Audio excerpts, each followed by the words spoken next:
We're going to dwell on one talking point this week, Ed, and it is very important in terms of the order in which qualification is going to be decided. There's a change. In previous years, if there was a three-way tie or more than three teams tied together on the same number of points, the first criteria was the score difference that they had from the group.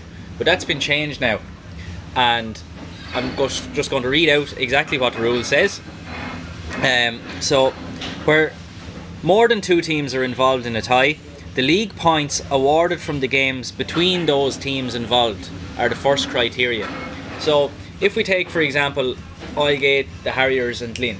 So if we took a hypothetical scenario where the Harriers lost and Lynn beat Oilgate, the three of those teams, Ed, would be level on 3 points each.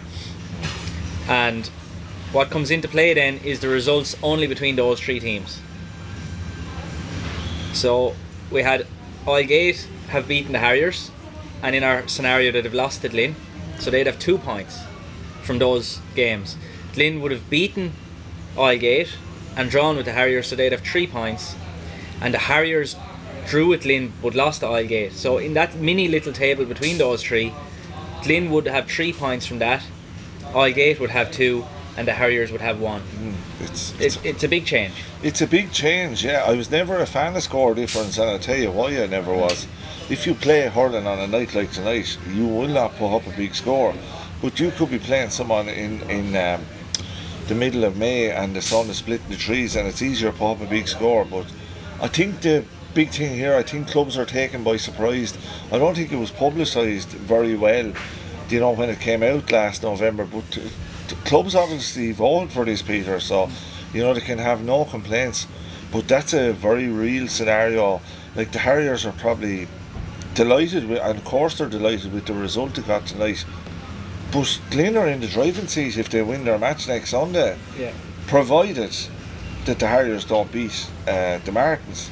You know, and the Anns are involved, could be involved in that if the Harriers and Oilgate win. Yeah, if the Harriers and Oilgate win, there'd be a three-way, and St Anne's lose, there'd be a three-way tie on 5 points, and it would be Oilgate who would qualify there because they drew with St Anne's and they bet the Harriers, so they'd have 3 points from that. And the Harriers would have 2 points because they bet St Anne's, and St Anne's would have only 1 point. So St Anne's would miss out and they'd be in 5th place. Yeah, it's unbelievable to think that the Anns got to the county final in 2019 on 3 points, and now we're looking at scenarios where they might not get through. On 5. On 5, which is unbelievable, really, you know. Yeah, and the other thing, of course, is there's some of you probably watching this and saying, but what if they all beat each other? So if they've all ended up, the 3 teams that are tied have all ended up beating each other. Which hasn't happened, by the way. Which hasn't happened in senior, but it could happen in intermediate or intermediate A or any of the other grades. What will happen there is it goes to overall score difference in the group.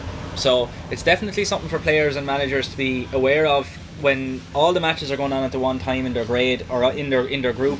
It's definitely something that people need to be taking a note of. Yeah, do you remember a few years ago, Peter, we found ourselves in a position that we ended up in relegation. Remember in Farmley one day, and we thought we were 4th, and then we thought we were 5th, and it ended up we were 6th. So, you know, so much can happen on the final day. This is a very enjoyable day for the neutral like me and you, but it mightn't be so enjoyable for teams taking part. And like the Harriers are you know, they need to get a point now against the Martins to be guaranteed to be safe, never mind qualify. Yeah. So new amendment to the rule, where there's a 3-way tie or more, it'll be the first criteria is the results of the games between the teams that are involved in the tie, and then it'll go to overall score difference after that. So if you're a player or a manager or a supporter, it's definitely something to keep in mind ahead of the games this weekend.